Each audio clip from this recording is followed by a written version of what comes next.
which meant that I knew there was something wrong. So I spent the whole day icing it. Obviously it was a Saturday, so I'm not really wanting to spend the day going to a hospital, because it's not, like, even though I can't bear weight on it, it felt muscular, and I knew it was more likely muscular than anything to do with the bone. That's a running road record, and he takes the win. So you're probably wondering where I've been the last week. So basically, I said that last week I would upload an episode on Saturday because I'll be racing on Friday night. Well, it's now Tuesday, and this is the video. So basically what happened was I was kind of really struggling whether to actually talk about this. But I think it needs to be shared because not everyone talks about this, about their running. And a lot of people just enjoy sharing the highs, but I think we all need to share the lows at some point as well. So this is the lows. So in this video, basically I'm just going to go over the race that took place on Friday night. It was a underground 3K race at a go-kart track, and I was racing some of the top athletes in England. Just club runners and semi-pro athletes, and also there was an Olympian there as well. So there was lots of really good high quality athletes at this event. So I knew that there was going to be lots of competition to be had, and I was excited for the opportunity to be able to race. They only take 60 people per event, so I got my entry in as soon as possible and managed to get myself a place on the roster. So for those of you who don't know, this 3K underground race was organised by a guy called Chris Barnes, who hosts the Podium 5K events. So the Podium 5K events are just road races that happen throughout the year. This Podium 3K race was basically a 3,000 metre race around a go-kart track in Canary Wharf. So it was completely underground, under the shopping mall in Canary Wharf. And yeah, it was at Capital Karts, I think it's called. But basically, yeah, you're just running around this track underground. It was 5 laps to complete 3K. So it was going to be definitely a tough race because of how twisty and turny the whole course was. So I was kind of just trying to set myself up as good as possible. So I actually started the week of the race at quite a serious low for me in terms of my progression in running. So last time I sat here I talked about how great Cambridge was, but I didn't tell you what was going on at the time. So at the Cambridge half, basically I finished the race, I felt fine. I was good, I'd recovered really well, and on the Wednesday I knew that I had to get a session in, so then I could be fit enough to basically convert everything that I'd done at Cambridge into a 3K speed work, so I had to get a fast session in. Yeah, I jumped straight into a track session on Wednesday, which was a pretty hard session. It was kind of running at a 3K pace for each of the reps, and I think it was like a pyramid workout, so it's like 5 minutes, 3 minutes, 2 minutes, 1 minute, and then back up again. And then from there, basically I had to make sure that I could get my body to continue to run at a high performance level for the race the next week. So I got on the treadmill on the Thursday, just expecting to do an easy 30 minutes, and my legs didn't feel great. My left calf was pretty tight, and I ended up running the whole run at 10-minute miling, which for those of you who don't know, that is like 3 minutes, no, 2.5 minutes slower than my easy pace. So it was really, my legs were struggling. My body felt fine, but like, yeah, my left calf was definitely not good at all. So I did the 30 minutes, but I just did it really easy and slow. Took the Friday off, which was when I last recorded a video here, and I thought, you know what, it's fine, my leg's getting better now, it will be good by Saturday morning. So put my calf sleeve on both legs, just to get some compression going. Spent the whole day foam rolling after I filmed the last episode, and I pretty much really focused in on making sure my legs recover for the weekend, so then I could get some more easy running in, and then carry on into the next week, which was this week just gone. However, issues arose the next morning. So I woke up and I could feel this kind of bit of tension had gone in my calf. So I was like, great, this is fantastic. I can actually run today and like get a good kind of amount of volume in. And I step out of bed, and literally as I put my left foot on the floor, it feels like there's almost this plug or a stone in the ball of my foot. So obviously I pick my foot up and look down at the floor, and there's nothing there underneath it. There's nothing on my foot.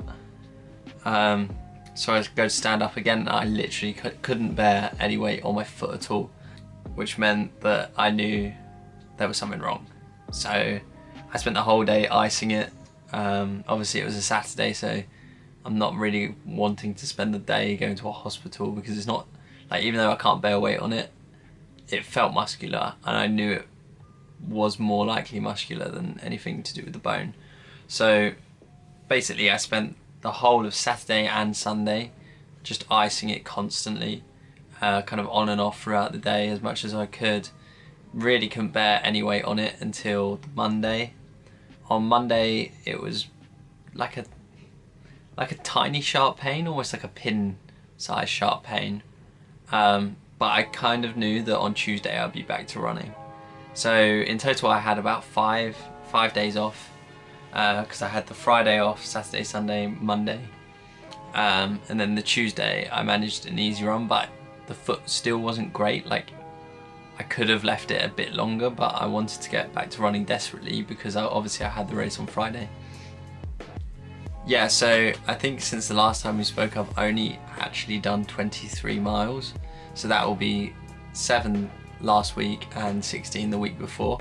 So I knew that going into the race it would be a trouble. I knew that there was going to be people who have been training and they're still fit and they're ready to go.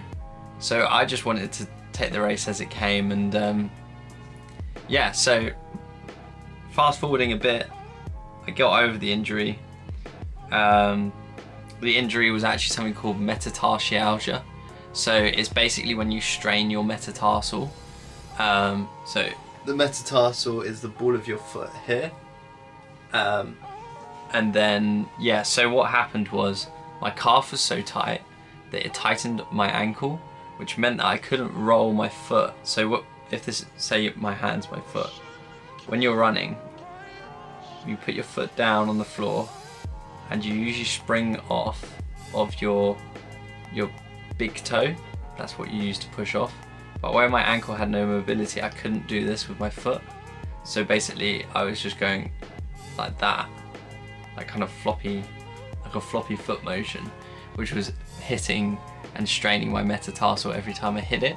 So, and that was all the way from the track session that I did on the Wednesday.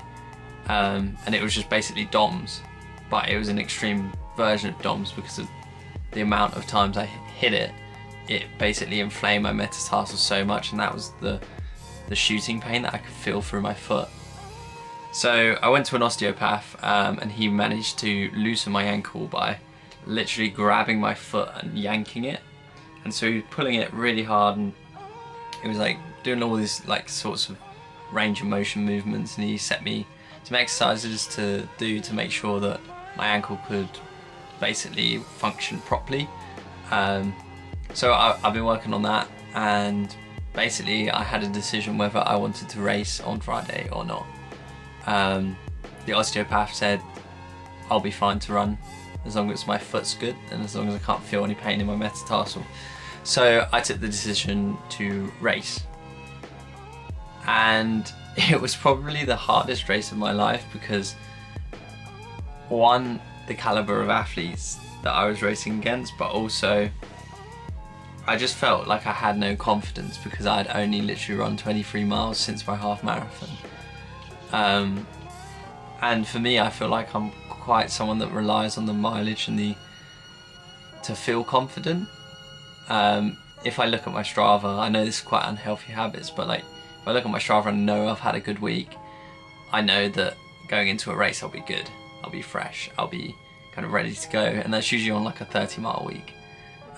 So basically looking at the week and seeing I'd only run 7 miles, obviously it was like a huge knock to my confidence. So basically what happened was we started the race, the gun went off, the group pushed away, and I was like well in contention in the group at the 3K race.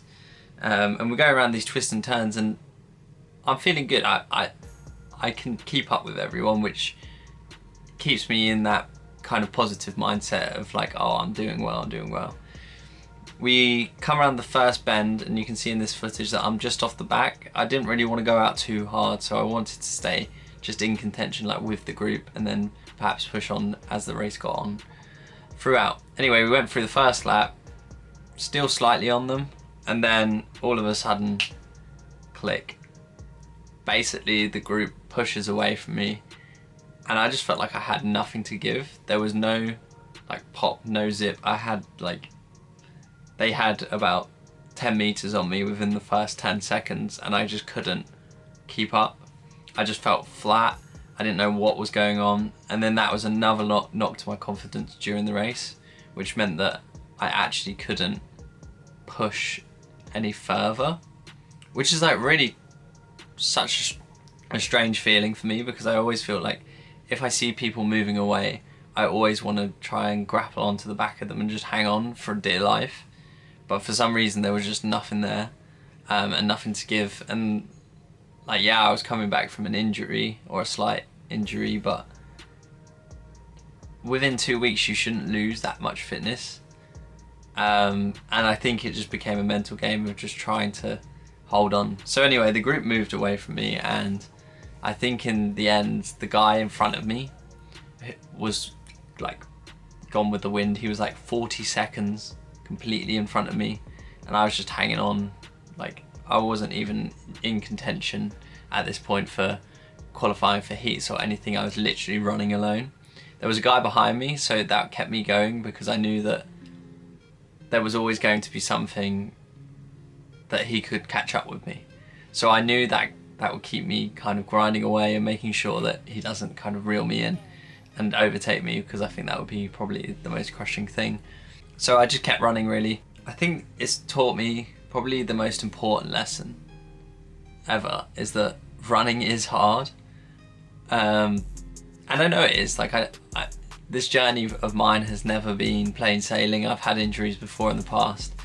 But since documenting on YouTube, I've come to realise that I've only showed the really good highs, like the PBs, everything. And the reality is that's not what every race is. People do have terrible races. And a few guys that I know kind of reached out to me and asked how the race went. And they're like professional athletes. One of them's a Paralympic champion. Another guy used to run the 400 meters for, 800 meters for Team GB. And they've said to me, like, look, it's okay to have a bad day. And that's basically what it was. And I think like everyone can be really self-critical of themselves, especially me. And you hold yourself to such a high standard in running that sometimes when you compare yourself to others, you realise that actually they are so much better than you. And I think that was a big knock to my confidence, because I feel like I'm always comparing myself to myself in all of these videos that I do. But actually, when I compare myself to others, that can be quite an unhealthy habit, and it feels like there's a lot more that I need to give that I just can't give yet. So yeah, one thing that this race has taught me is that, yeah, running's hard, but also to never give up. So even from the first day I ever started running, I don't want to sound preachy here, but when I first started running, I literally never gave up. Even if I had to walk the rest of the run, I wasn't giving up. I was literally just trying to finish the run. So I've always finished a session, I've always finished a run, and I feel like that's really building healthy habits for me, and I think it could work for you as well, because I was so close to stepping off that track and deciding just to bin the race, but I already knew that I've never not finished a session before, and if I had kind of gone to the race and stepped off the track, then that's building an unhealthy habit that would make me think that I could quit easier next time, because I've already quit before. That's what running has taught me though, is that there's two really good things that can help you get better. Is one, racing people who are better than you and training with people who are better than you, because it's so humbling that you realise there's so much more that you can give, and then that kind of builds up on top of itself, and you're going to eventually get faster. Number 2 is just never give up. Like, that's a huge lesson, and it's something that everyone can take away. And like, if you don't give up, you will eventually get somewhere. So what's next for me? Basically rebuilding from scratch. So the next race I've got is the 28th of April, which is the comeback 5k at Battersea Park. And yeah, I'm at a stage at this point where pretty much I feel unfit. I've got a good base build, like I said last time. Like, I could do a half marathon, but I'm not fit enough or fast enough for a 5k yet. So we're literally going to be building back from ground zero.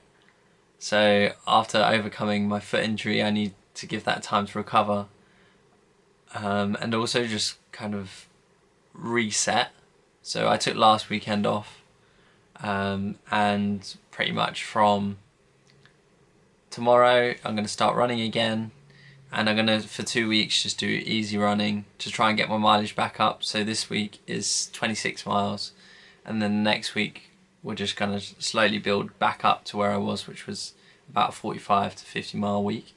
And then that's going to obviously start to include sessions, and then more speed sessions, so probably 2 a week instead of 1, until we get to race day, and then I'll race, and then hopefully we're going to convert all of that 5k speed work straight into 10ks, and I'm going to do 1 10k race a month, because that gives you enough time to recover. So I'm going to do a road race, and then probably a track race, and then probably another road race throughout the summer to really get fit and ready for what's going to come next in my journey.